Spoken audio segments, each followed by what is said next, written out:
I do too. What's up, guys? We are live. This is episode 5. Welcome back to our little podcast about what's our monthly topic? I forget. Conservation and preservation. So that's what we're doing this month. Last week we went over the importance of captive breeding. We're going to kind of tie some things in to that today. But we wanted to add like another element to this because we really focus on like reptiles here and exotic animals in general and exotic animal keeping. We primarily focused on exotic captive breeding last week and the importance of that. But as most of you know, Haley and I for the last 2 years have exclusively run an animal shelter that was facilitating exotic animals on the pet trade. Our goal was always to spread awareness, educate, rehome, rehab, release sometimes if they were wild, and do the right thing by the animal. But there's a lot of different like perspectives on shelters in general, and I'm really excited to welcome Devon Patterson. He is from our area. He's local here, but he is a dog trainer. So we're kind of like merging in the element of canines into our topic this month, and I'm pumped about it because I actually got to hear a lot of the things that you were talking about last night, which were really cool. So I'm going to let him introduce himself and give a little background of like his knowledge and his expertise. Thank you, and thanks for having me on too. I'm excited. Though I don't specifically work in conservation of animals, or meaning working in caretaking for them for like shelters or rescues or things like that. I do experience the effects of those, meaning when the dog gets adopted out, or someone's looking for a home for a dog, or that they might not be able to handle things like that, and I get to see the long-lasting effects of the environments that the dogs are coming from, as well as I want to clear up some information that people might have questions about with the shelter system, or with maybe adopting from a breeder, sure. and because a lot of people will have the connotation or go off the phrase adopt, don't shop. Sure. And well, while that has a really empathetic and a really good goal, there's some more nuance to that needs to be explained, and that might provoke some thought. Right. And we kind of went over like your theory on that quote and where its origin is, and maybe it's not as innocent and empathetic as we thought it would be. And we also went over the other phrase, like backyard breeder, a little bit. And we're going to get into all of these things because they're so pertinent to what we do. Haley and I are on the other end of this, where we're taking in animals, and we're, before I talked to you last night, I was pretty much 100%. If you'd have asked me, I would have said breeders were the problem. And we need to restrict them, and we need to put regulations on them. But after hearing what you had to say, I honestly really changed I was expecting more of a debate here, and I was kind of excited about that. But hearing what you had to say, I've really changed my perspective, and I'm hoping that this platform gives you a chance to maybe change some people's perspective on that as well, because breeders do get a lot of smoke. Oh, for sure. Even in our industry, I mean, reptile breeders, Haley and I have seen some ugly things coming out of the reptile breeding industry. Yeah. But even uglier things coming from keepers. So I think when we talk about shelters, the main thing people think of is rescuing, right? Like that's when you think of an animal shelter, immediately you think of like rescuing. So what about like shelter work? Can you differentiate when it goes from rescuing to maybe being a little bit of a toxic environment for these animals? Yeah, for sure. And I'm sorry, let me give you a little more background on me, so so you understand where this information's coming from. Because I kind of got sidetracked. I always do. I've got ADHD, so it's hard for me to stay on topic. It's my first time speaking on a podcast, so forgive me for my amateurness. But to kind of give you an idea, I work with service dogs, pet dogs. I was a former military working dog handler. So I, deployed with a working dog looking for explosives.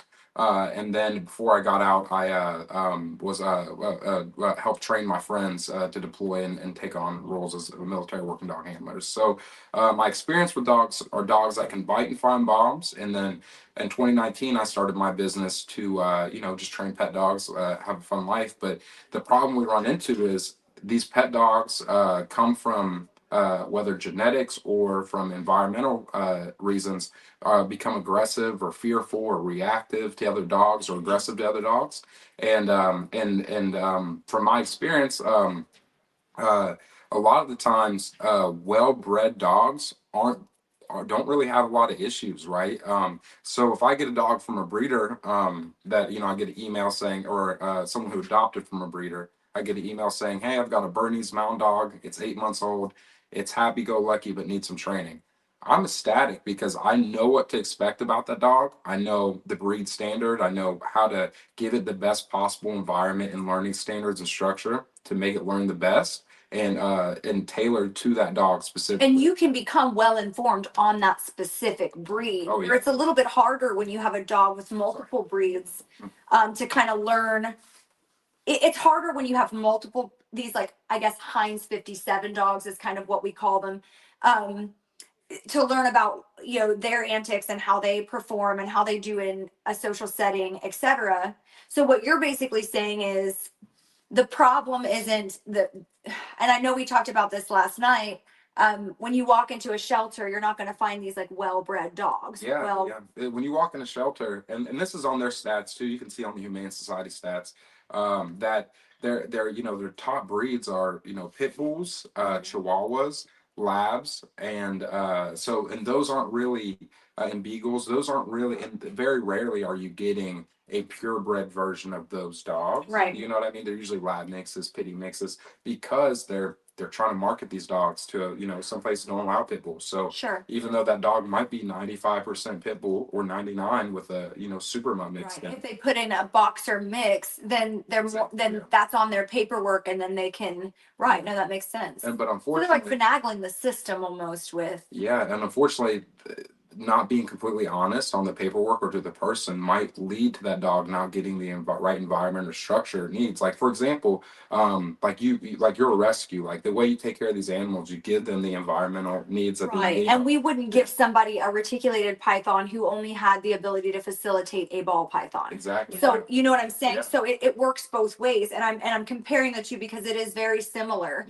There are certain animals that we work with that have certain temperament and need a certain husbandry, and they require very certain care. And if we, lied or even just distorted what these animals were capable of and what they needed, that could result in a very dangerous situation for our keepers. Yeah. Right. So I totally understand what you're saying in that regard. And I also have a purebred staffy that I purchased. Well, he came from one of my litters. And then I also have rescue dogs.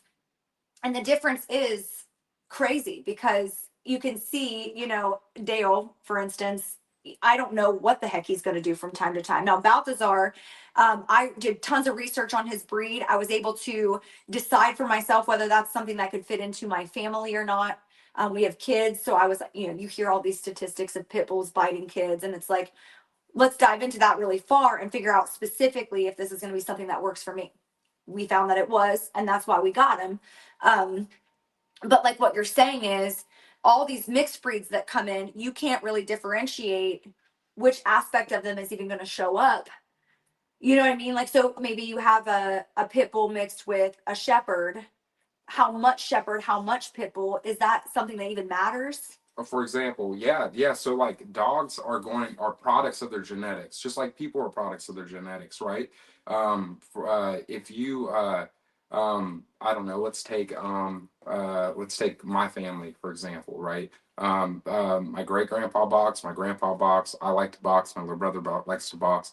We don't mind getting hit in the face. Where if you told somebody who didn't grow up with rough and tumble play, like older brothers or a chaotic Right. brother siblings, they would, if you threw a pillow at them, they would be offended. Not Right. meaning they'd be hurt. They'd be like, "Why would you do that?" Right. It wouldn't be play to them, right? Sure. So, but like and like I said earlier about getting a purebred dog getting excited about it. Not meaning that I don't get excited about shelter dogs. I always get excited about getting any dogs, but it's more of like it's like I know how to fix this vehicle right away or up tune it, do the different things to enhance it right away, Right. where I don't have to do much diagnostic. So like with the shelter dogs, what happens is, like, for example, we did I want to say four in one household, and what happens usually is like, for example, this dog was a mix of Staffy, okay, Chow, and cattle dog. You laughed when you said chow. Chows are tough, man. I got a little Chow named Sparky. He was amazing. I love that little dog, but Chows or something else. he had like 4 bites. So put people, I think he's a tough little dog, but he would end up really good. But Yeah. but Chows are known for being Biting. very, very kind of stoic, and then like not giving you any warning before they bite, you know what I mean? So, and very like judicial. So you take these breeds, you take a herding breed, and you take these staffies, and you mixed in with whatever else it was. This dog didn't like when all the other dogs started getting riled up and started playing. Right. So it started trying to control the dog's movements because it's a herding breed. Said, hey, and you walk up and nip and say, hey, slow down. Well, if you walk up and nip a purebred staffy, they're gonna bite you. Oh, yeah. You know, they're not gonna Back, back yeah, down. yeah. You know what I mean? So Yeah. that was what was happening, and then the owners ended up getting bit in that process, right? But they just brought in one of those dogs in their house within the last few months from the shelter, and they're wanting to do the right thing. But you know, if that dog possibly was put in an environment to where it could see how it does under stress, Yeah. would you know that it would be willing to, engage back in conflict? Right. Or maybe the dog that they adopted first, if it had a full repertoire or full diagnostic of how, hey, this is how this dog performs, and this is under this stress, this is how it performs in this environment, this is what it likes, dislikes, this is where its fears, strengths, things like that. It would give the owners a much better capacity to give the dog the better home, Right. find the right owner for the dog, while also giving the dog a better chance of success. Right. And to make a decision on whether that dog's even going to fit with their lifestyle to begin with. Absolutely. Because when you walk into a shelter, I guess the whole thing about shelters is you always see the people walk through the shelter, and then there's that dog that's like looking at them a type of way, and they're like, oh, I want this one, without even knowing any background information, without knowing what the breeds are, anything. So you kind of get that, like, I guess, vibe about shelters. It's all about, yes, feeling. It's all about empathy. It's all about saving. But when does that become, detrimental to the dog's well-being? And who are you saving them from? Like, Right. Like you talk about the root of the issue, which I don't think shelters are the root of the problem. I'm not, and that's what I want to get at here. I think people are. I really think people who are are creating these dogs that are through accidental litters, or they're getting a dog, and they're going, hey, you're not this perfect dog, I'm going to take you back, or I don't like this dog, I'm going to put it up. Right. And they're also not fixing their animals. Yeah, exactly. And so then they have these like they have a male this breed that's mixed, and then they have a female this breed that's mixed, and then you get all these like puppies that you don't know anything about. And I know someone actually who does this, and every litter she's like, I'm gonna have to take these to the pound if somebody doesn't take them. And it's like, how can you expect people to take a dog they know nothing about? Yeah. And there needs to be penalties for that. I think so too. I think that because of the economic strain you're putting on the people in the shelter, because like the thing with the shelter is they do a good thing by taking in dogs that are going through criminal cases, like somebody who's hoarding pets and they're getting charged for it. Well, those dogs can be adopted out until that case is over. Right. So they're taking those in. And they have to care. They're at capacity. Yeah. Right. So so like that right there is a huge problem. But so those people who are should face a penalty for dropping their dog out of the shelter based off of because they're necessary. The shelters, because when I was deployed to the Middle East, we had wild dogs running everywhere, and there were packs of 30 that were dangerous. Like they weren't good, and we don't want that here, obviously. But the thing is, yes, they're a necessity, but there's things that can be done better to improve the system, right? Yes. Because you can do one thing so long and it's not work. It just you're not getting the results you need. And I noticed they're just kind of like barely hanging on. You know Yeah. what I mean? They're just kind of like barely hanging on. And it's always this high stress for everybody. It's high stress for the workers because they feel like overwhelmed and there's just too much. It's high stress for the people trying to make the money on the board because it's like, how are we going to facilitate these animals? It's high stress for the dogs Oh, because of especially the environment that they're in. And I know we talked a little bit about that last night, but I'd like to hear a little bit more on your take because every one thing I like about talking to you is every time I offer you maybe something that's rebuttaling kind of what you're saying, there's never a moment that you don't offer a solution. So when we were talking last night, I was kind of like, well, what are they supposed to do? Kind of what do you think that they should do? And it was very much like you had a solution for each problem. So I'd love to hear your take on exactly how you think that shelters could improve, where they could improve, and why that's so necessary for specifically the dogs. Yeah, for sure. First, number one thing, without, I mean, the least cost effective way would be so so let me lay out what I first the what I see as deficiencies in the shelter system. Okay, one is the structural layout of the shelters. A lot of these times, the shelters inadvertently will create behavioral issues that are long lasting. That are so if you see a dog that's barking manically out the window, okay, Yeah. there's a good chance that that dog will bark manically through a gate. Okay, Yeah. and what that's called is barrier aggression. Yeah. Dogs, I can show you a clip. There's these dogs fighting through a gate, right? Fighting, fighting, fighting. And then the gate opens up and the dogs go, all right, I'll see you later, right? They just turn around and walk away, right? But the dogs aren't. It's so. Whenever I was looking for IEDs, 1 + 1 = IED, right? If I see a lump and I see a wire, probably a bomb, right? Yeah. Okay. So with dogs are no different when they with their feelings. Okay. Right. I feel stressed. That I want to get through this. My goal is blocked, right? Anytime a human experiences their goal is blocked, they experience frustration, right? Mm-hmm. Which and then frustration turns to what? Anger or aggression pretty fast, yeah. Right? Dogs don't have emotional regulation, so they associate that stress and that being upset with their goal being blocked with a living thing in front of them. Sure. And they start fighting.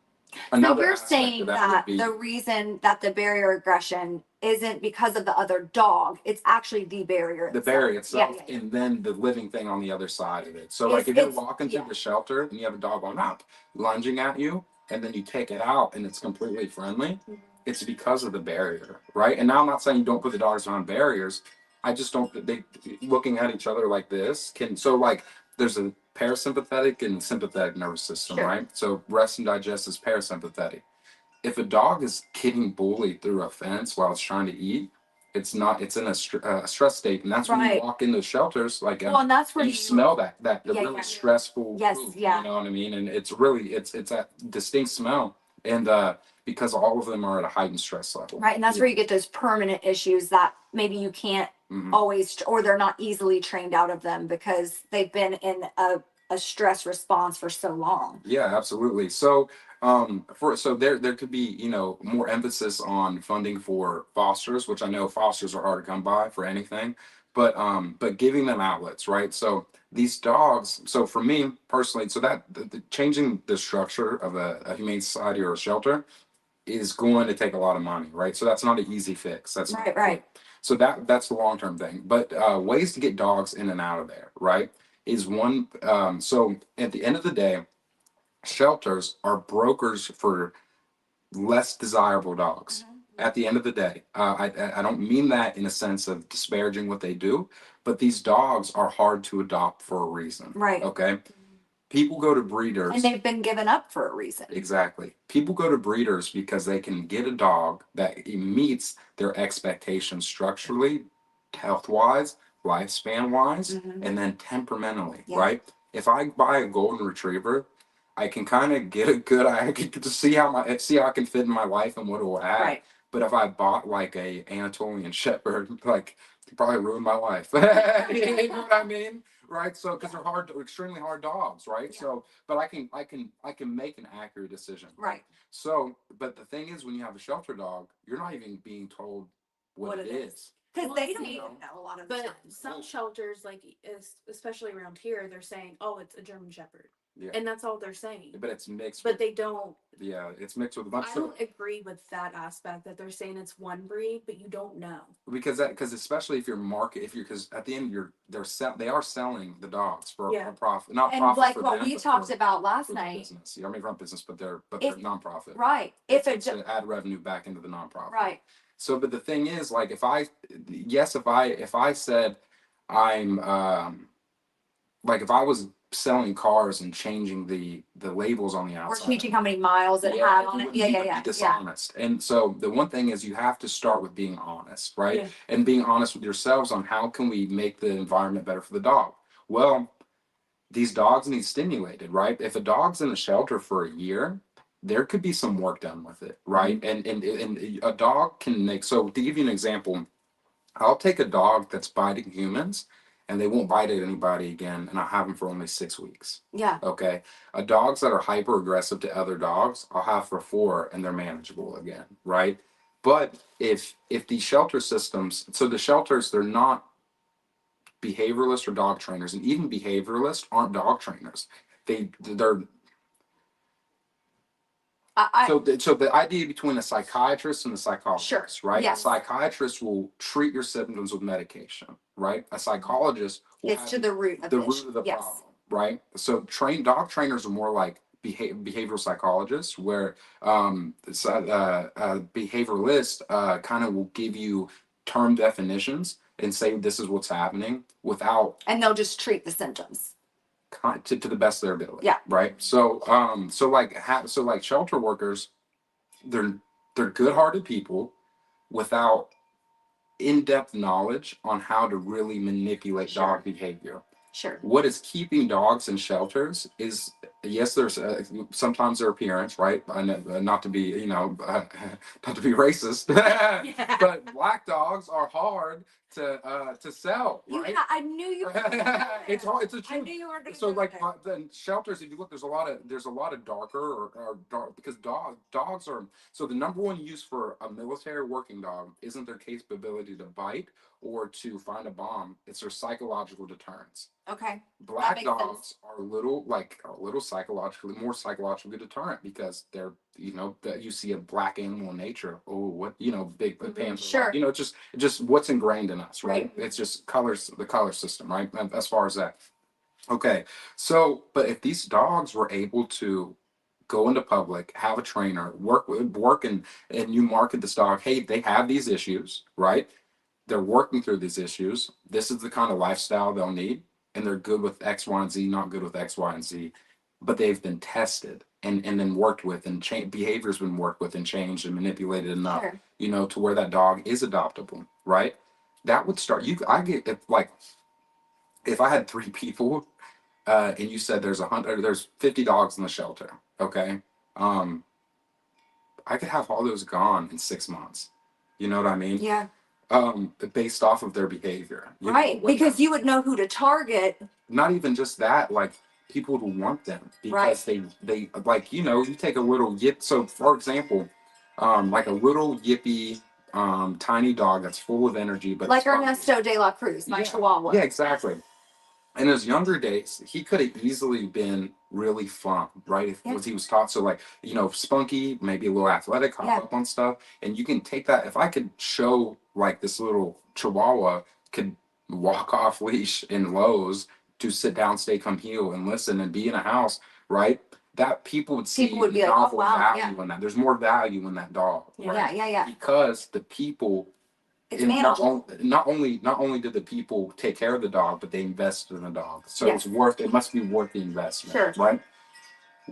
But a lot of the times these dogs that are from the shelters are going to low income families that that can't afford training, that can't do these things, right? And they're selling them for $50 and $250 for housing fees. Incorrect information and that's another issue, right? So let's say a dog does have the capacity to bite a human, Okay. And Okay. these people, which I've gotten 5 calls this month for literally this thing. So, for example, let me give you guys a story. Okay. A lady had a dog outside going to the bathroom, right? The UPS driver pulled up to the house, got out, went to drop off a package. Dog chased the UPS driver, bit him on the ankle, left a little bee sting size like little mark. Nothing bad, right? The UPS driver reported it.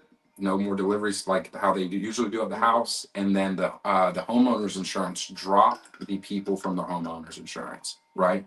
For guess what kind of dog did the damage?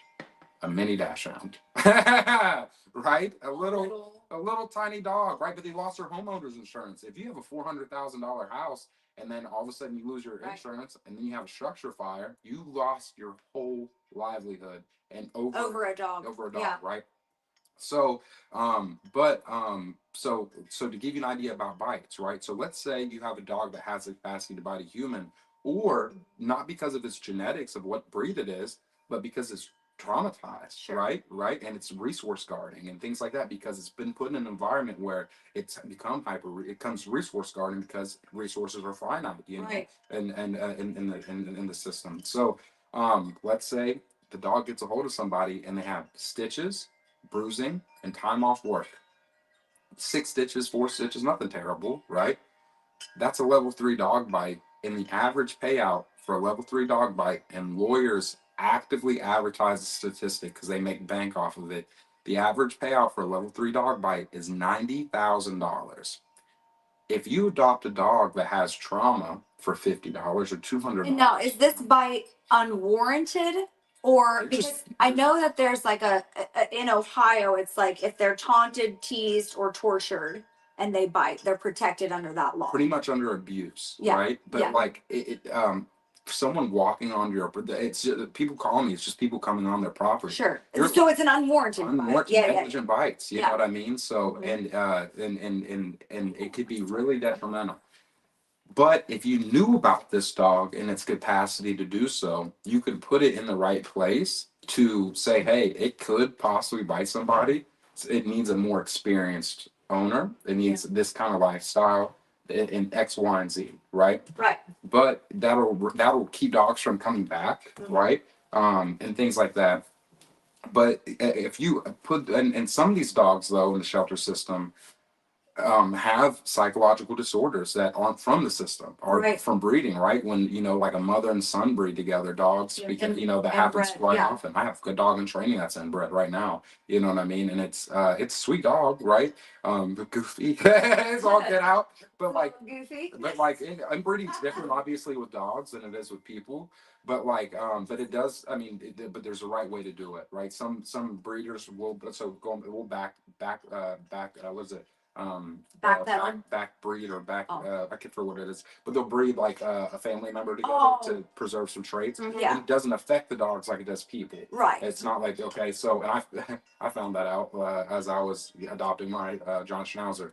But okay, so again, I'm not disparaging shelters, but what I'm saying is when you go to adopt a dog from the shelter, know that there's all these factors involved, right? Now to the phrase adopt, don't shop, okay? Adopt, don't shop.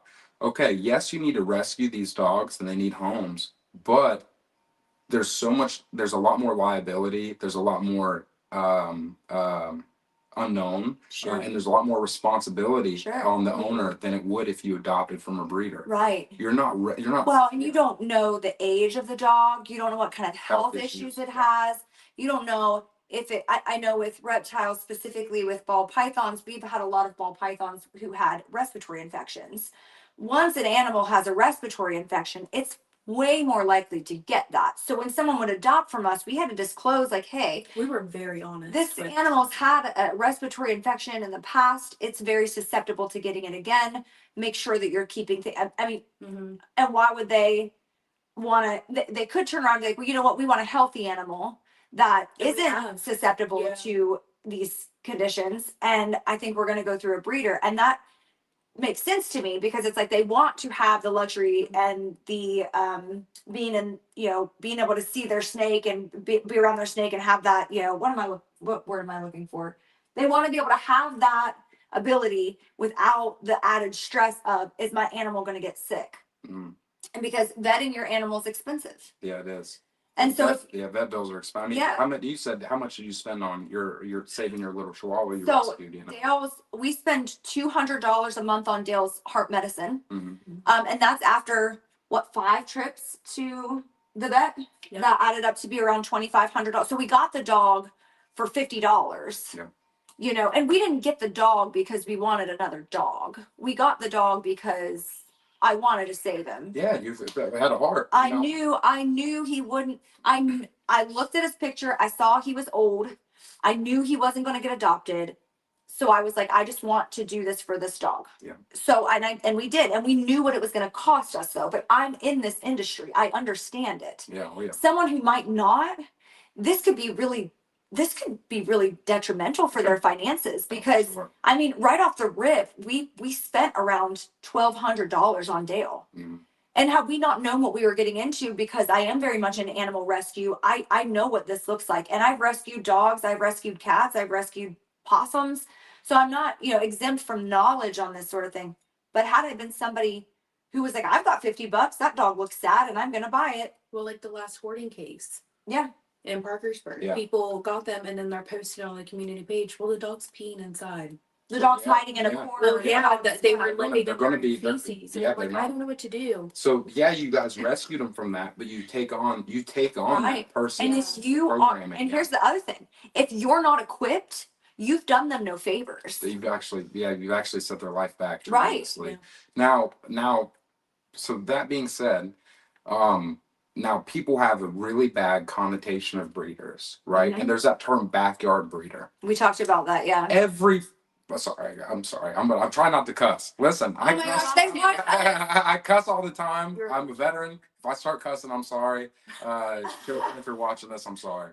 But I get fired up about this because it does because there's a big misinformation campaign Mhm. going on when it comes to this. Okay, so breeders. Okay, the term backyard breeder.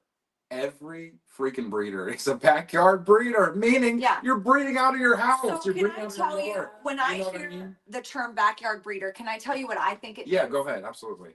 So when I hear the term backyard breeder, I do picture a very specific class of people. Mhm. Someone who is being unethical, someone who has little to no knowledge, Mhm. and someone who is breeding dogs that they know nothing about. Yeah. So, for instance, I know a person who was breeding pit bulls, Mhm. but they weren't. You could tell very quickly that these animals were not full-blooded. They weren't registered in any capacity. They didn't exhibit the qualities of what I would say was a good-looking staffy.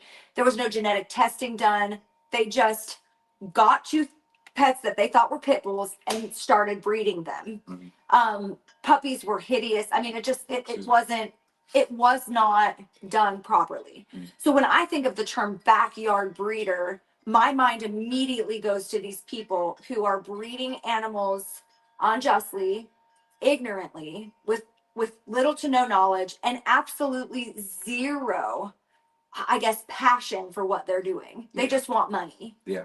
So, and that's what I think of when I think of the term like backyard breeder. Or like free puppies. Like, Yeah, people who are like, And "Free puppies, get these puppies out of here because we had an accidental, like, whatever." But I know what you're saying, because what it's turning into is, It's congratulations, you're a backyard breeder even if you're doing it right. Or yeah, that in the tribalistic, the boundary put up between people who buy only from rescues and people only buy from Right. shelters, and the disparaging. In all honesty, people who buy from breeders aren't disparaging people who buy from rescues. Sure. But the flip side, if you post that, people will grill you, and I know. and unfortunately, They're like, there's enough dogs There's in enough shelters. there- And exactly. it's like, right, but why Yeah. do you think they're but there? that's not what. So breeders are there for, like, what you talk about Sure. conservation of certain traits, Sure. and in history. It should facilitate They're us in our- stewards Sure. at the end of the day, Yes. right? They're there. They have this thing that's been for however many hundreds or thousands of years been stoked by humans and Right. brought this put product into out of them for CA. specific It's their needs. job to Yes. take care of them and Yes. and That's why you have herding dogs, Yeah. and that's why you have bird dogs, and that's why you have small game dogs, and that's why you have, because Mhm. those certain characteristics are needed for certain things that we use them for. Yeah, exactly. And then so like when it comes down to it, like so when people adopt from a breeder, right? To give you an idea how that look from a let's take the best breeder and we're talking about let's take the most ideal versions of both facilities, okay, Sure. or both people. So you take a breeder.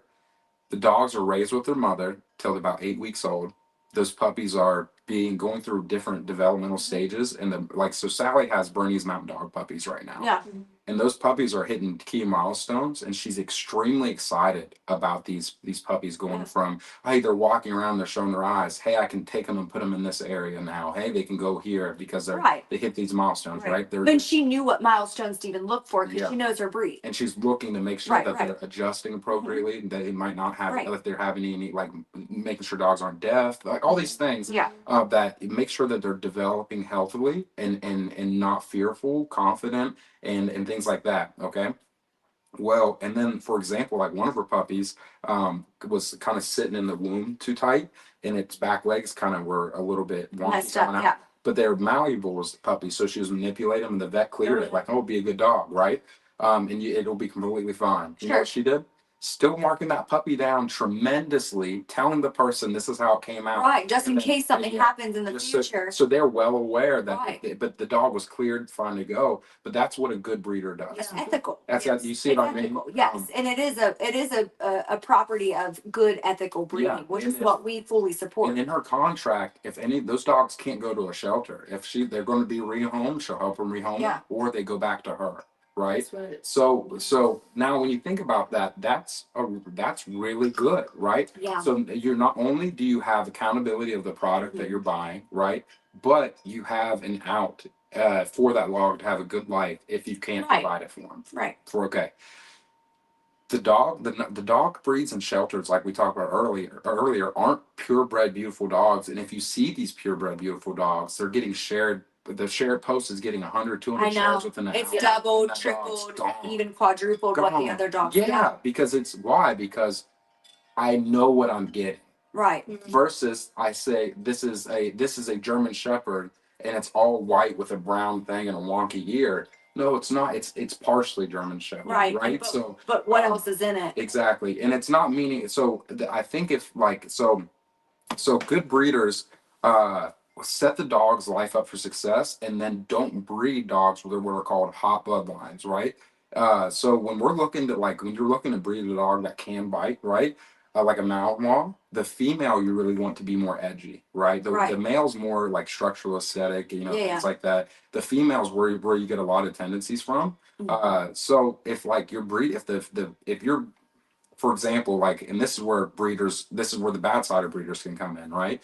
If you're breeding dogs that you have no clue about, you've never taken them in public, you've never taken them for a walk, you don't know how they do with new people come over, you put them up, probably shouldn't be putting new those dogs into the world, right? Right. So like that could be a negative side of breeding, but in most cases, these people love their breed and they're fanatics about it. Yeah. And they're making sure they're and they want other people to have that experience, which is what we see in the reptile community. I mean, we look for specific species, which it's breed for dogs, it's species for animals that haven't been in captivity for a long period of time, like dogs and cats. It's more back to the root of nature. So we talk in species, but there are people who are fanatics about savanna monitors, and that's what they want, or they're fanatics about ball pythons and they want every morph. And I think that people should be able to have what they want and what they need. What fits their life. Sure. And it's really not a one.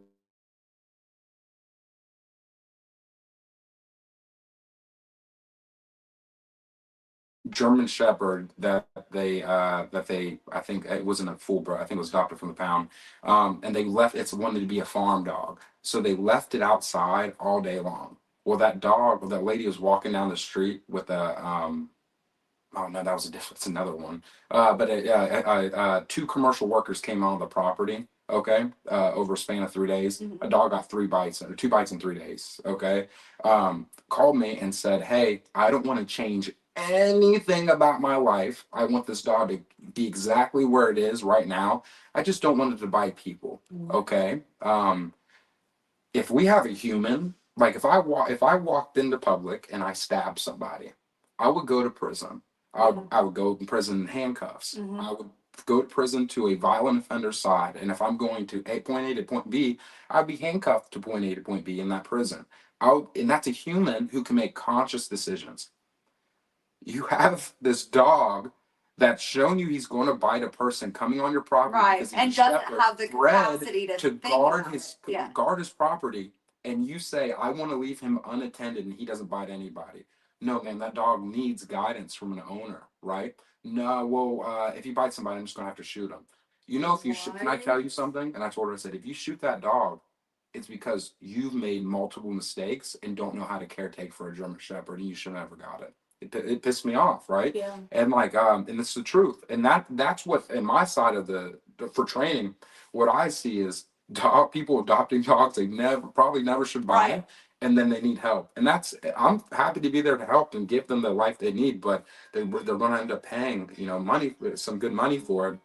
Now, shelter dogs are not exempt from that. So now you take predictability of, like, let's say Cane Corso, I have it right now. He's 8 months old and he nipped a kid twice, right?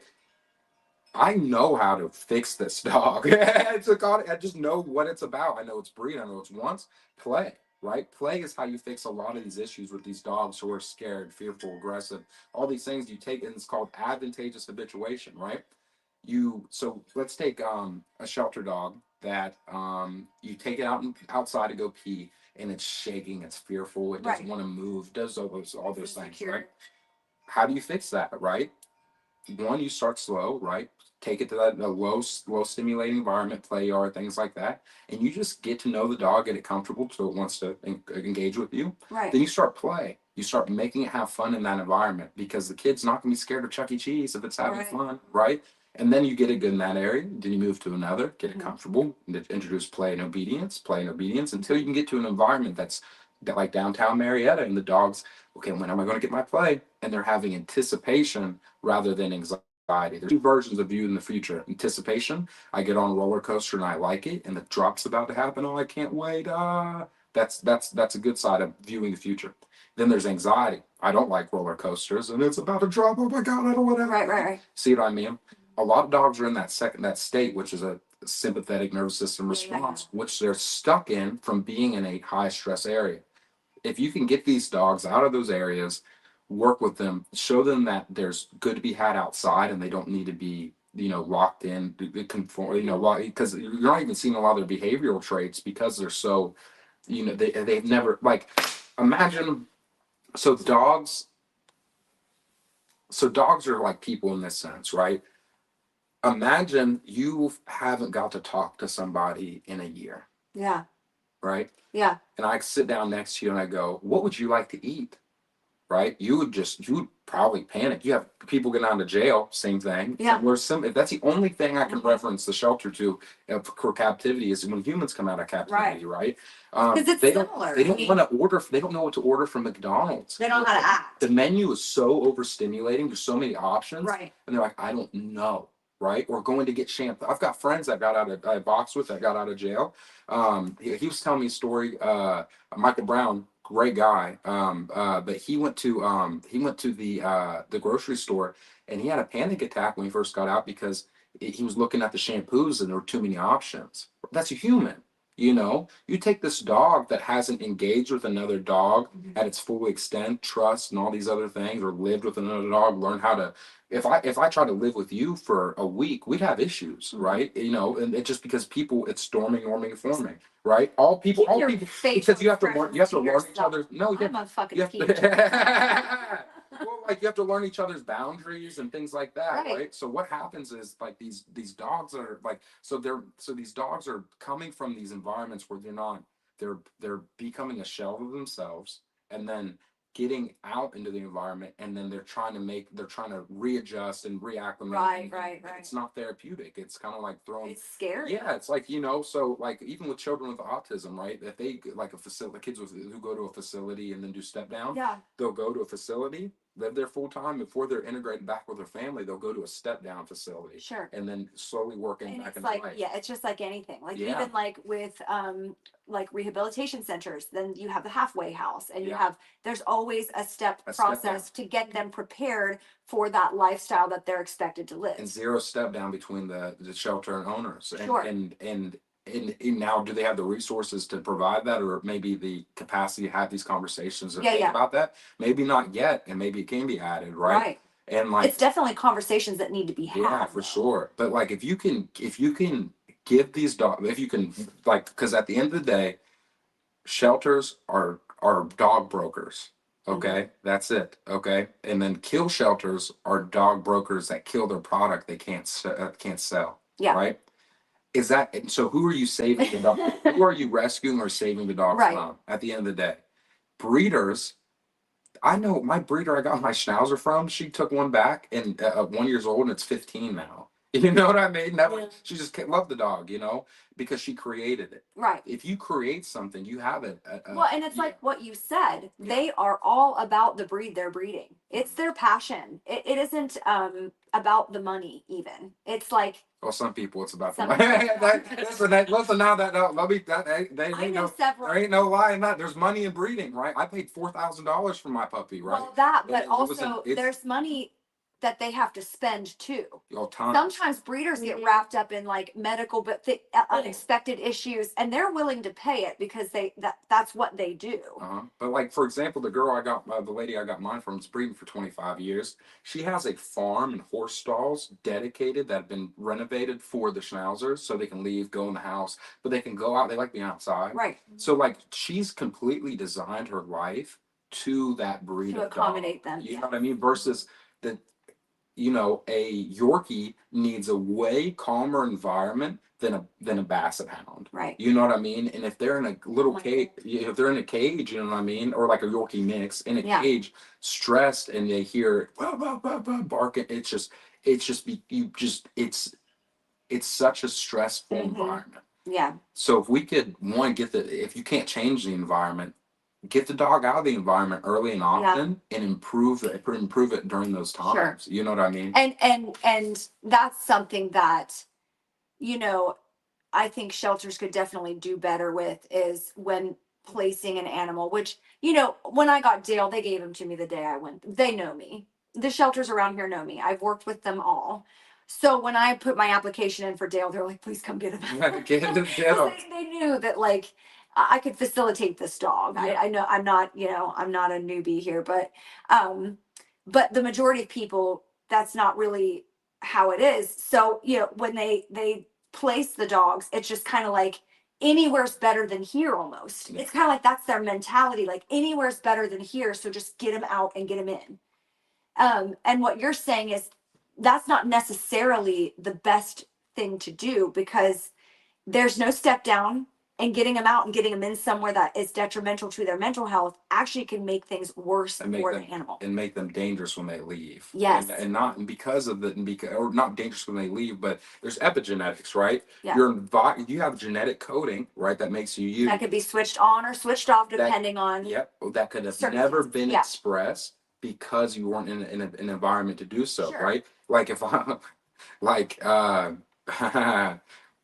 Which I like my a lot of my friends when they deployed a lot of that stuff that they come back with never would have been expressed. Sure. If they would have lived a more because the sedentary trauma lifestyle. turned the genes on. Bingo. Yeah. Or the environment, not having not potable water, drinking, just Sure. changing how you get your Yeah. resource, how you perceive Well, resources. it's nature versus nurture every time. Yeah, 100%. So, but like, like, for example, some things that we could like, how can we? Okay, I said a lot of problems, right? So, like with the shelters, one, they're not the problem. They're a necessary thing that needs to be there. Right. But how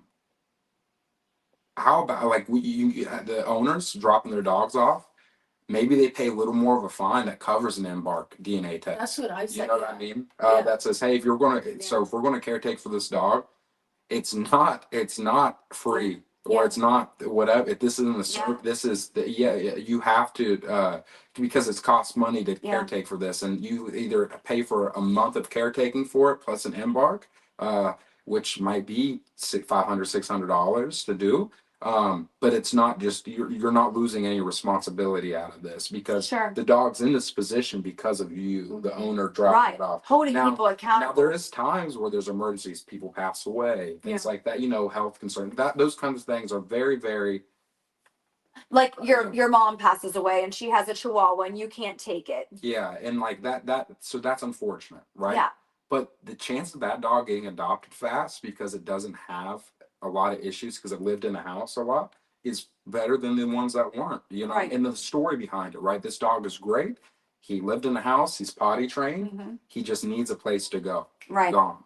But if you don't have a story about these dogs, you can't market them. Right. And if you're brokering these dogs, you have to know what you're brokering and being able to market them. Right. Or so- you're and you have the essentially resources to do Right. so. And you can't bleed yourself out like what's happening because you want to do a good thing by saving these dogs. Yes, I think these dogs need saved, but I think there needs to be penalized on the sure, people. because otherwise it's just going to keep on happening. Because what are you saving from? Neglect, true. What I would say, evil, right? Or Yeah. most of the time, it would be evil to a dog to keep them in this Sure. position.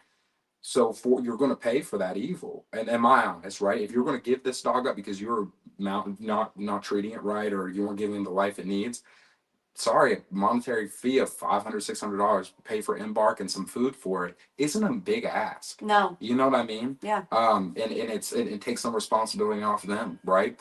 Now, can that lead to other horrible things? Yeah, there's terrible people out there that just won't take their dog to the shelter and take care of themselves. Right, but like what we said, the economic impact Yeah. would be that it would curb that economic That'd be horrible. impact. And like that would be a horrible downshoot to that, is like people not like, people, the horrible people I know, used to but- see throw puppies out the window. I know. Remember hearing about that as a kid? But Those here's the horrible thing, things, those kinds you of know? people aren't taking their dogs to shelters anyway, Devon. That's true. Those kinds of people aren't Yeah. thinking about saving their dog and giving it another chance. Yeah. Those kinds of people are just evil. Yeah. So the kinds of people who are actually trying to do right by the animal they can't take care of and taking it to a shelter, they're not the ones you need to worry about being unethical. Now, would they maybe ethically euthanize the animal on their own? Maybe. But at a kill shelter, it's got that chance anyway. It's got that chance anyway. And I know that sounds terrible, but it does. And it does leave room for the ability and capacity for improvement in these shelters if that strain wasn't consistently put on them all the time. Yeah, if they just had more resources to impact the Right. product they had, right? So like if I was a broker for vehicles, right? And I said, hey, I've got this Toyota Tacoma, but it's clearly a Ford Escort with a Toyota symbol put on it. And then they go, have you checked it over? Does the oil need changed? Is there anything wrong with it? And I go, it's great. Do you have a mechanic? No. Then how do Or you maybe know? you did. Yeah, Maybe you did get an oil change, but you don't know how many times that oil's been changed. Yeah. Because here's the thing, we drive Subarus. If you don't get your Subaru oil changed, you fucked up that motor. Yeah. And so if you say, yeah, we changed the oil, like, yeah, we fixed the dog, yeah, we gave it its vaccines. But here's the thing, if you don't know whether or not that upkeep has been maintained its whole life, then it could potentially be detrimental in the future for that dog. Oh, yeah. And you've got all kinds of medical issues that you didn't even know were coming. Not even medical, behavioral. You know what I Behavioral, mean? medical, yes. For me, it's behavioral. And mostly. there's an economic impact on the consumer.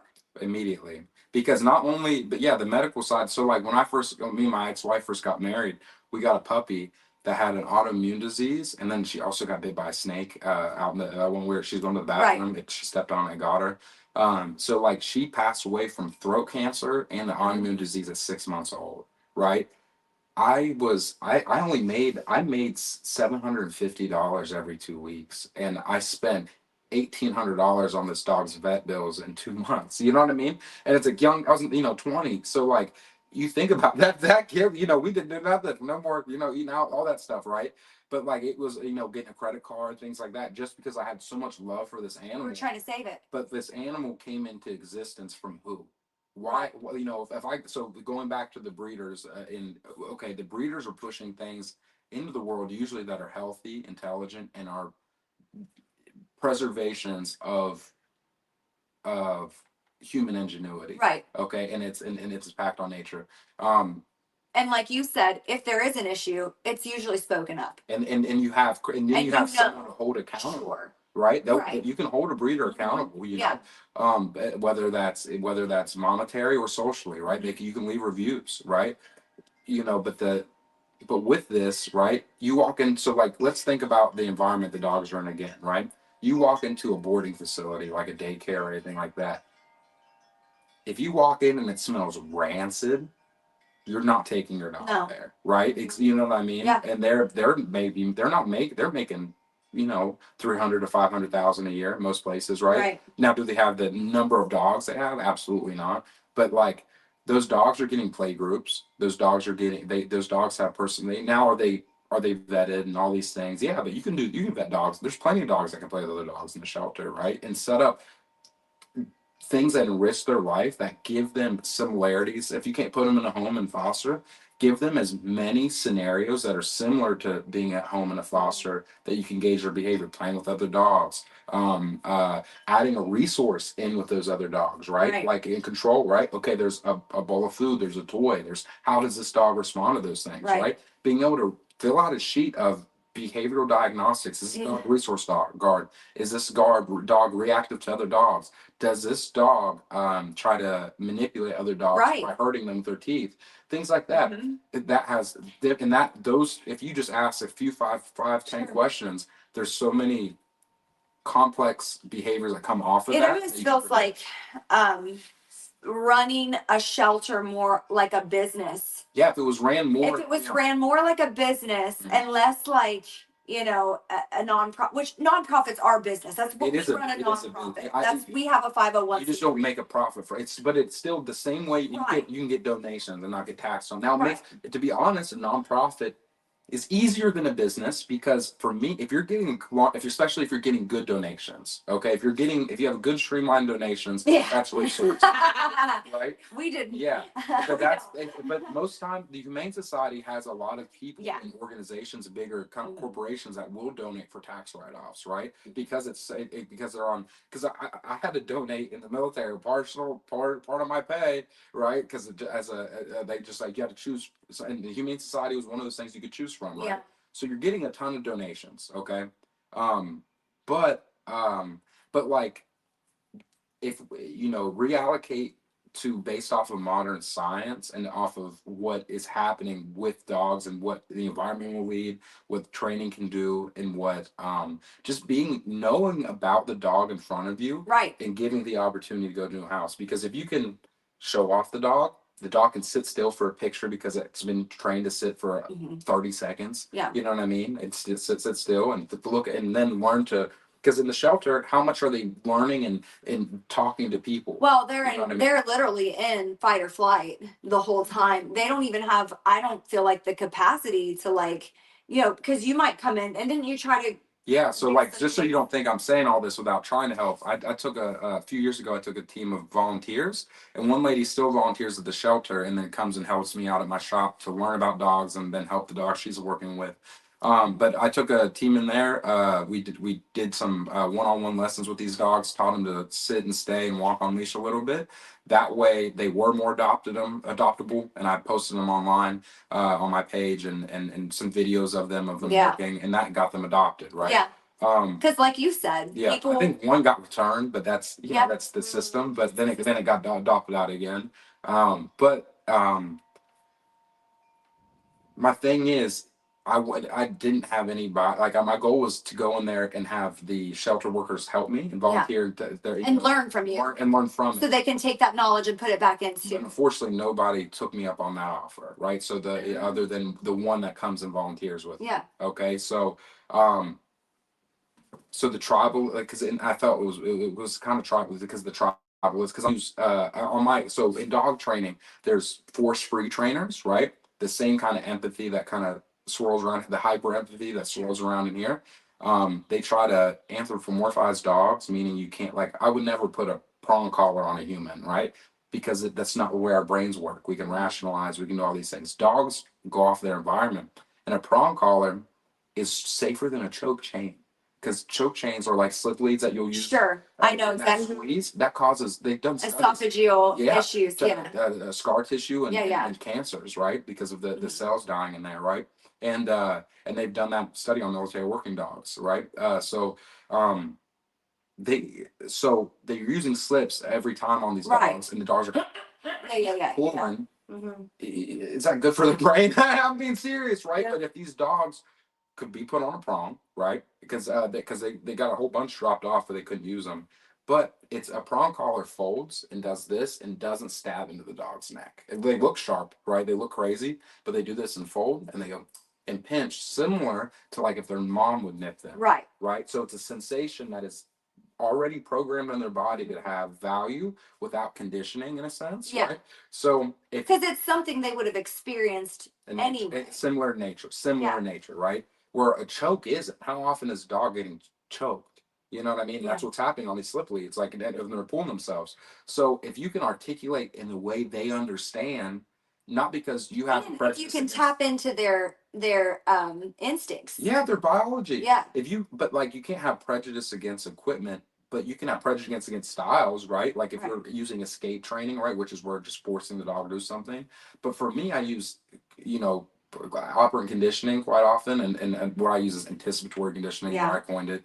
What I do is I use tones and vibrates and leash pressure, the feeling of the leash, to give the dog knowing what's going to happen first, so they don't get pushed into anxiety responses. So, for example, if you're walking on leash with a prong, the dog pulls on it, they feel it close, they step out and they step in. Oh, good boy, tell them. You start teaching them that pressure. Oh, I can release it. So when they start walking, they'll feel it and start tightening, and then won't goes back up. Right. Why would I do that to myself? Why would I walk up and the stove is hot? Why do I get past the point where it's warm? Does that make sense? Yes, it does. That would be So dogs, that's how they think. But if you can get these dogs when they're going from point A to point B to be structured, happy, and start taking information from a person, they're not going to be put into a home and almost lose, rebuild that ability to and have the possibility of them being back returned to the shelter. Yeah. I think I had a couple more things. I think we're almost at time. I'm not sure. What does that say? And we're at 1 hour right now. It's a real long topic.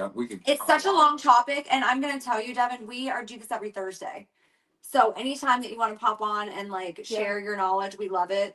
But there was one thing that I really wanted to talk about, and I can't.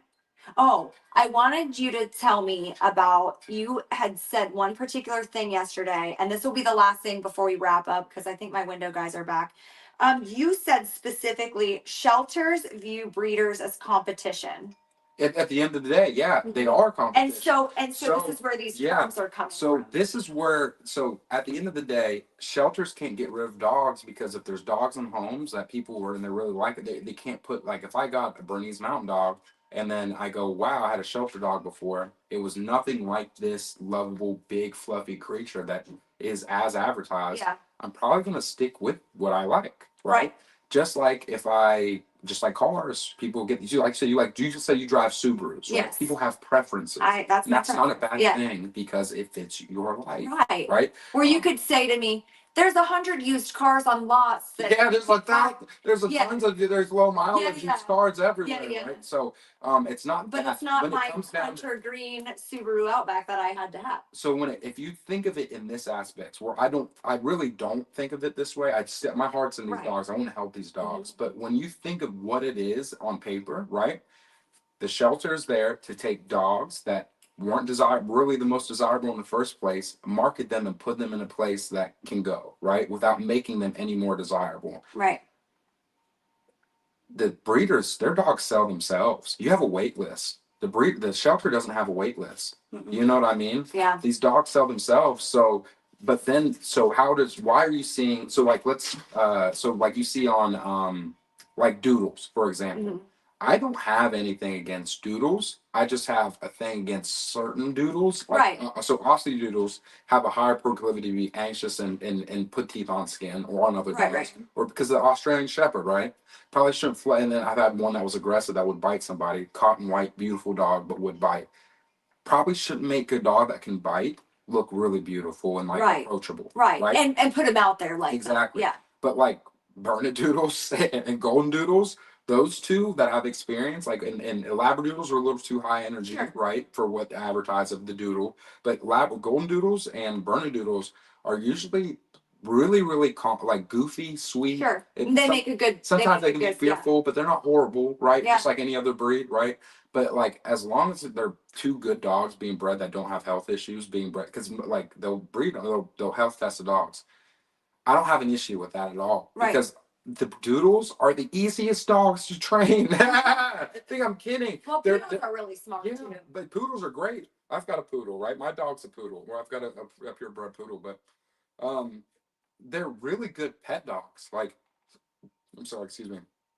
They're one of like if you think about it, they're sweet, they're affectionate to new people. They might be a little too hyper to jump on like want to jump on people, but you don't have to work. But they love you, right? And they love other people. Yeah. They're easy and they're good. They're like when you think of a pet, that's how they kind of act. They're Right. just kind of dumb. You know what I I mean? always call them Muppets. Yeah, I mean, That's how they act. there's some ugly ones out there Yeah. for sure. But when it comes down to it, so like on the Humane Society, they have a whole page dedicated to against doodles, right? Right. Where it says like it's there's an influx of doodles because of groom. It says on their page people can't pay for the grooming, they're behavioral, da da da. They're not as advertised, and that does happen sometimes. I had a girl get a golden doodle, mini golden doodle. It's mixed with 3 different spaniels, right? Yeah. Yeah, and it looks like one, right? Great dog though, phenomenal dog, right? But it still was raised in an environment that wasn't stressful, right? So that does happen, right? But um, but when it comes to the shelters can't get rid of dogs if there's well-bred, good dogs in houses that they don't want to take on that responsibility because my last dog was way easier than this. You know, Right. does that make sense? Yes, it does. And people want to have a lifestyle they want to maintain. Right. And when you bring a shelter dog into your house, there's probably a 7 out of 10 chance that you will have to change a portion of your lifestyle Absolutely. to help this You dog have to live a good accommodate life.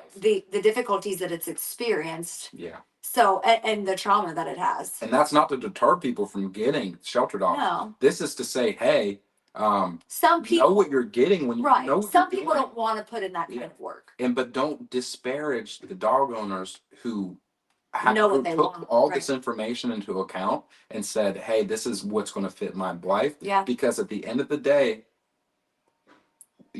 preserving dogs, breeding out health issues, making sure to bring out aggression, making a stable version of each breed that humans have stoked and created over the however many years, right? Is a good thing. Yeah. It's just like with your breed or your species, and you can give them the environment, but when you start mixing and mixing and mixing, And then what they get. and then you can't give them the environment that is conducive to that lifestyle. Heck yeah. Like Goose. Yeah, like Goose. Well, guys, I think we're out of time today, but next week we will be doing a whole new series, a whole new season, I guess. Devon, thank you so much for coming on. Thank you. Seriously. Thanks for talking to us and sharing your insight. I'd love to actually hear more, and we'll wait for our viewers to kind of get back. And if they're wanting more, I mean, maybe we can do another week of this. Mm-hmm. It just depends. You know what I mean? So yeah, Chris, thank you for pushing this back a half an hour. I know you're running behind, and thank you guys for viewing. And we will see you guys next Thursday at 1:00. And then I think now, Chris, if you're still watching, if you're We don't know how to end. we don't know how to end it. We don't know what we're doing.